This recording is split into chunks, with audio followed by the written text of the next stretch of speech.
እግዚአብሔር እጅግ መልካም ነው ያለው ፍጥረት ማንን ነው? ሰውን፣ እኛን ማለት ነው። ለመሰላችሁ የሚያነሳውት አንዳንዴ እኔ መጥፎ ነኝ እንላለን። እኔ እኮ ጥሩ አይደለሁም እንላለን። እግዚአብሔር የሚያውቅህ ግን መልካም ሆናል። እሱ ስለኛ ሲጠየቅ እጅግ መልካም ነው። ሰው እጅግ መልካም ነው።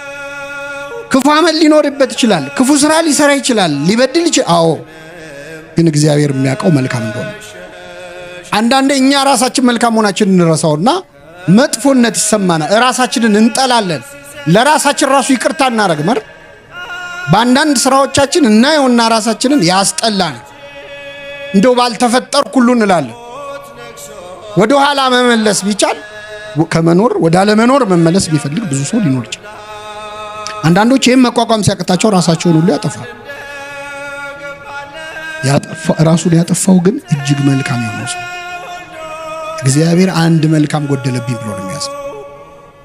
ምክንያቱም እግዚአብሔር የፈጠረው ሁሉ ምንድነው? መልካም ነው። ምን ይላል ወንጌሉ ሲጀምር? ከዚያም ወዲያ ይላል። ከምን ወዲያ?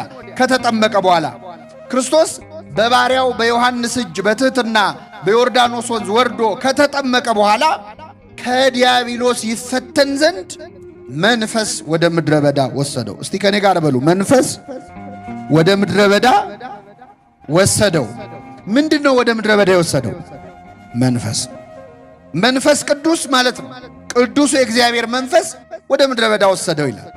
ክርስቶስ ከተጠመቀ በኋላ በዲያብሎስ ይፈተን ዘንድ ይላል። ዲያብሎስ የተጠመቁ ሰዎችን ይፈትናል፣ ክርስቲያኖችን ይፈትናል። ከተጠመቅክ በኋላ በዲያብሎስ መፈተን አይቀርም። ቤተ ክርስቲያን ለምንድነው ፈተና ማያጣት ሁልጊዜ መከራ ማያጣት ካላችሁ የእግዚአብሔር ቤት ስለሆነች አካሉ ስለሆነች። ክርስቲያኖችስ ለምን ይፈተናሉ ካላችሁ ስለተጠመቁ ነው። ስንጠመቅ የእግዚአብሔር ልጅነት የመንፈስ ቅዱስ ጸጋ በእኛ ላይ ያድራል። ያን ጊዜ ዲያብሎስ ይፈትናል። ያላመኑትን ያልተጠመቁትን የእኛን ያህል አይፈትናቸውም። ዓለም ላይ ብትሄዱ የትም ሀገር ተሳደው መከራ የሚቀበሉት ኦርቶዶክሳውያን ናቸው። አረብ ሀገር ብትሄዱ ተለይቶ የሚገደሉት መከራ የሚቀበሉት ኦርቶዶክሳውያን ናቸው፣ ግብጾቹ ናቸው። ወደ ሩቅ ምስራቅ ብትሄዱ ኢራቅ፣ እኔ በጣም ይገርመኝ፣ ኢራቅ የሚባል ሀገር አለ። ጦርነት በነበረ ሰዓት መርጠው ሲያጠቋቸው ሲገሏቸው የነበሩት ኩርዲስታን የሚባሉ ኦርቶዶክሳውያን አሉ። እነሱን መርጠው ለምን? ሰይጣን የትክክለኛዋን ቤተክርስቲያን አድራሻ አይሳሳት። የተጠመቁትን ዲያብሎስ ይፈትናቸዋል። ለምን? ስለሚያውቅ ነዋ። የራሱን ሰዎች ግን አይፈትናቸው። ምንም መከራ አይደርስባቸው። መከራ ያለው ከክርስቶስ ጋር ላሉ ነው። አይዟችሁ በዓለም ሳላችሁ መከራ አለባችሁ፣ እኔ ግን ዓለምን አሸንፌዋለሁ ብሎ የመከራን ጽዋ ጠጥቶ ወደ እናንተ ይለፍ ብሎ ያስተላለፈልን ክርስቶስ ነው። ስለዚህ በዲያብሎስ ይፈተን ዘንድ አለ። ከተጠመቀ በኋላ መንፈስ ወደ ምድረ በዳ ወሰደው ይላል። መንፈስ ወደ ምድረ በዳ ወሰደው ሲባል ምን ማለት ነው? ለኛ ሲሆን መንፈስ ቅዱስ፣ ለጻድቃን ለሰማዕታት ለመናንያን ለመነኮሳት ሲሆን መንፈስ ቅዱስ ወደ ገዳም መርቶ ወሰዳቸው ይባላል። ክርስቶስን ግን መንፈስ ቅዱስ መርቶ ወሰደው ሊባል አይችልም። ምክንያቱም እኔና አብ አንድ ነን እንዳለ አብ፣ ወልድ፣ መንፈስ ቅዱስ ስንት ናቸው? አንድ ናቸው። ስለዚህ መንፈስ ቅዱስ የራሱ መንፈስ ነው። በክርስቶስ ያለ መንፈስ ነው።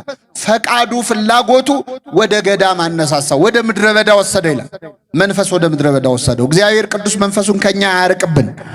መንፈስ ቅዱስ ያለበት ሰው አንድ ሰው መንፈስ ቅዱስ አለበት ወይስ የለበትም የሚለው የሚታወቀው አንዱ ወደ ገዳም የመሄድ ፍላጎት ያምረዋል። ከኔ ጋር ናችሁ ምእመናን? አሁን በዓመት ውስጥ የሆነ ሰዓት እንደው ሱባኤ የመግባት ፍላጎት ኖሯቸው አያውቅም? ያውቃል? ያውቃል። እንደው የሆነ ገዳም ሄጄ እንደው 7 ቀንም በቆየው እንደው 3 ቀንም በቆየው እንደው ስራ የበዛበት ሰው ደግሞ እንደው ሰንበቱን እንኳን እችን 3ቷን ቀን ሄጄ ገዳም እንደው አረፍ ብዬ በመጣው እንላለን። በዓመት ውስጥ የቻለ 21 ቀን 14 ቀን 7 ቀን ያምረዋል። ያልቻለ ሰው እንደው 1 ቀን እንኳን እስቲ እንደው ሱባኤ በገባው ገዳም ሄጄ እርፍ ባልኩ እንዲህ እንድንል የሚያደርገን መንፈስ ቅዱስ ነው። መንፈስ ቅዱስ ነው። በ40 ቀናችሁ በ80 ቀናችሁ የተሰጣችሁ ጸጋ መንፈስ ቅዱስ ወደ ገዳም ሂድ ይላል። መንፈስ ወደ ምድረ በዳ ወሰደው። ለምንድነው? ወደ በረሃው፣ ወደ ተራራው፣ ወደ ገዳማቱ የመሳለም ፍላጎት ለምንድነው ያለን? መንፈስ ቅዱስ ስላለብን ነው። መንፈስ ቅዱስ የሌለበት ሰው ገዳም መሄድ ምን ያደርጋል ይላል። ገዳም በሄደ አይደለም ይላል። ተራራ በወጣ አይደለም ይላል። መንፈስ ቅዱስ ሲርቅ እንደዛ ነው። እግዚአብሔር ቅዱስ መንፈሱን ከኛ ይወሰድብን። አያችሁ ክርስቶስ መንፈስ ወደ ምን ወሰደው? ወደ ምድረ በዳ ወሰደው። ሰው መንፈስ ቅዱስ ወደሱ ሲቀርብ የመጾም የመጸለይ እንግዲህ እኛ መንፈስ ቅዱስ እንዳለበት ሰው ምን ቼክ የምናደርግባቸው አሉ፣ ቼክ ሊስቶች አሉ። አንደኛው ወደ ገዳም የመሄድ ፍላጎት አለው። ሁለተኛው ሰው መንፈስ ቅዱስ ሲቀርበው ኤልሳቤጥ ያረገችውን ያረጋል። መንፈስ ቅዱስ ሞላባት። ኤልሳቤጥ ምን አለች? አንቺ ከሴቶች ተለይተሽ ምን ያልሽ ነሽ? የማኅፀንሽን ፍሬ። መንፈስ ቅዱስ ሲሞላበት ሰው ድንግል ማርያምን ያመሰግናል። የጌታዬ እናት አንቺ ወደ እኔ ልትመጪ እኔ ማነኝ ይላል መንፈስ ቅዱስ ያለበት። አይገርምም? ሰው መንፈስ ቅዱስ ሲሞላበት ድንግል ማርያምን ሲያይ እሷ ወደ እኔ ልትመጣ እኔ ማነኝ ይላል። እኔ ማነኝ ይላል። መንፈስ ቅዱስ ሲርቀውስ ድንግል ማርያም ማናት ይላል። አንድም ነፍስ ግን ዋጋ አላት በእግዚአብሔር። ክርስቶስ ለአንድ ነፍስ ዋጋ ይሰጣል። አሁን በጠቀስኩላችሁ በሉቃስ ምዕራፍ 10 ላይ አንድ ቤተሰብ ለማስተማር ነው ክርስቶስ እስከ ቢታንያ ድረስ ሄደው። አምላካችን ሊያስተምር በዚያ ቤት ገባ። ሲገባ እህትማማቾች ማርያምና ማርታ የተባሉ እህትማማቾች ነው። እነዚህ እህትማማቾች ክርስቶስ ከቤታቸው ሲመጣ መስተንግዶ ሊያደርጉ የሞከሩት ጥሩ መስሎ በታያቸው መንገድ ነው። ማርያም ከክርስቶስ እግር ስር ቁጭ ብላ ቃሉን ምንትን ነበር ትማር ነበር። ማርታ ደግሞ ለክርስቶስ የሚያስፈልገውን ምግብ ለማዘጋጀት ጓዳ ትል ነበር። ከሁለቱ ጥሩ ያደረገው ማን ነው? ሲመልሱ ማርያም ነች ወይስ ማርታ?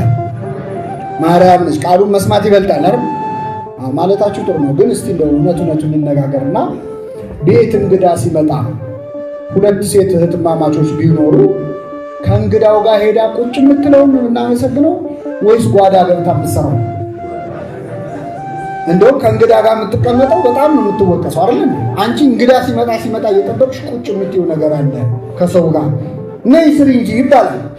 በተለምዶ የምንወቅሰው የምትሰራውን አይደለም። ማን ነው የምትቀመጠውን አይደለም፣ የምትሰራውን ነው የምናመሰግነው፣ ከፍ የምናደርገው። ታዲያ ለምንድን ነው አሁን ማርያምን የምናመሰግናት? እዚያ ቤት የመጣው እንግዳ እኮ ሌላ እንግዳ አይደለም። ማን ነው? መድኃኔዓለም ክርስቶስ። ማርታ ለመድኃኔዓለም ክርስቶስ ወጥ እሰራለሁ ብላ የእግዚአብሔር ቃል የራሱ የክርስቶስ ቃል ያመለጣት። ሌላ እንግዳ ቢሆን ችግር የለውም።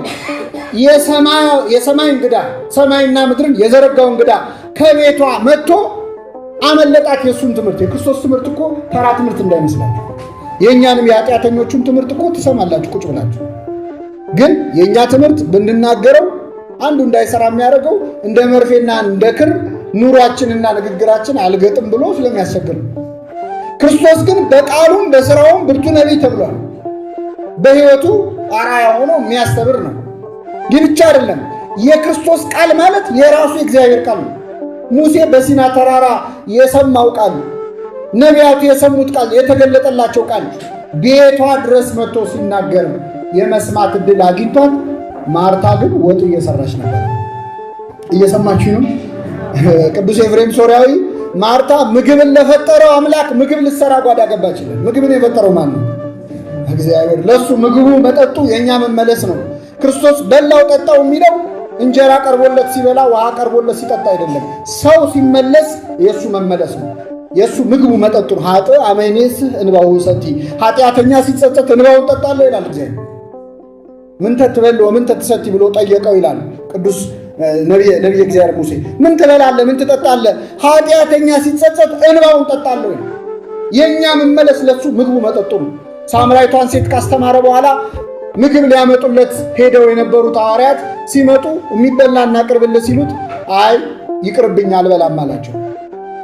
ሰው አምጥቶለት ይሆናል ብለው አሰቡ። ክርስቶስ ግን የእኔ ምግብ መጠጤ የላከኝን ፈቃድ ምንል ዘንድ ነው ፈጽም ዘንድ ነው። ስለዚህ ክርስቶስ ቁጭ ብላ ብትማር ነበረ ምግብ የሚሆነው ለሱ። አላወቀችም። ማርታ ጓዳ ገብታ ወጥ እየሰራች ነበር። እንግዲህ ዝም ብዬ ሳስበው ቃሉ አይልም፣ ግን ብዙ ድስት የጣደች አይመስላችሁ? እንደው አንዱን ስታማስል አንዱ እያረረባት እንደው በቃ አገልግሎት ስለበዛባት ባከነች ይላል። ከዛ ተበሳጨች። ወደ ጌታ መጣችና እንዲህ አለች፣ ጌታ ሆይ እኔ እንድሰራ እህቴ ብቻዬን ስትሆን አይገድህም? እንድታግዘኝ ንገራት እንጂ ብላ ወቀሰች እህቷ። ክርስቶስ ምን አለ? ማርታ ማርታ፣ ስለ ብዙ ነገር ትጨነቂያለሽ፣ ትታወቂያለሽ። የሚያስፈልገው ጥቂት ወይም አንድ ነገር ነው።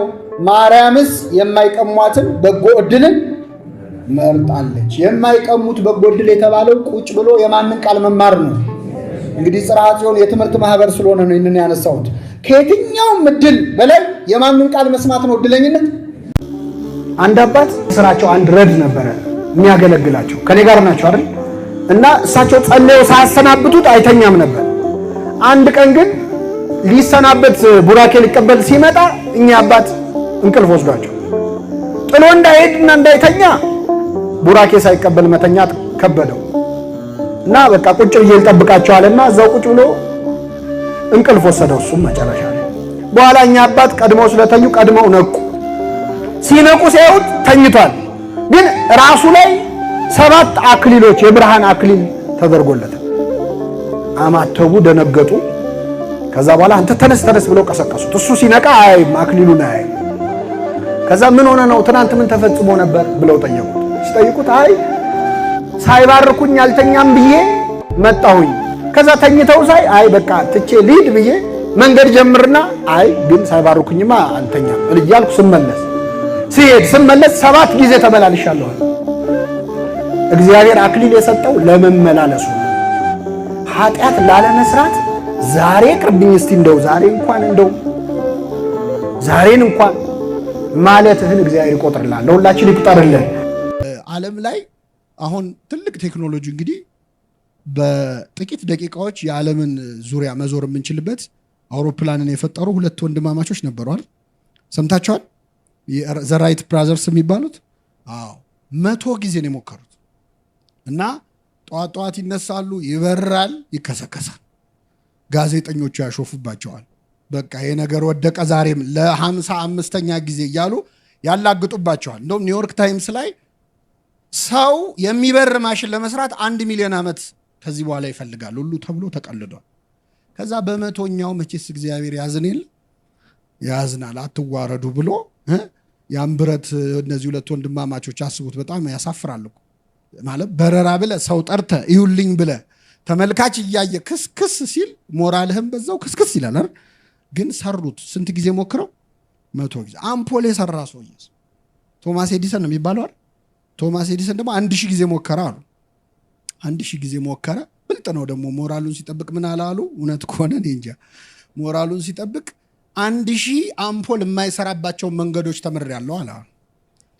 ጎበዝ ነው አይደል? እንደዚህ ነው መጽናናት። በሉ ከዚህ በኋላሽ ስንት የሞከረ ቶማስ ኤዲሰን አምፖል ለመስራት ስንት ጊዜ የፈጀበት? ዘራይት ብራዘርስ ፕሌን ለመስራት ስንት የፈጀባቸው? እግዚአብሔር ግን በመጀመሪያ ሰማይና ምድርን ፈጠረ። እግዚአብሔር ፈጥሮ የጣለው ሰማይ አለ ወይ? እግዚአብሔር አልበር ብለው የጣላቸው ወፎች አሉ? የከሸፈ በረራ አለ? እግዚአብሔር አልበራ ብሎት የጣላቸው ከዋክብት አሉ ወይ? የጠፉ እንደ አምፖል ማለት ነው። አልሰራ አሉኝ ብሎ ማለት በመጀመሪያ ነው እግዚአብሔር ሰማይና ምድርን የፈጠረው። ቀስ በቀስ ሞክሮ የፈጠረው ነገር የለም። የት ነው አሁን? እኮ አውሮፕላን ለመብረር ስንት መመሪያ ተሰጥቶት አኮብኩቦ ተነስቶ፣ ወፎችን ማን ነው መመሪያ ሰጥቶ ያስነሳቸው? ይብረሩ አለ፣ በረሩ። እሱ ብሏልና ሆኑ፣ እሱ አዟልና ተፈጠሩ ይላል።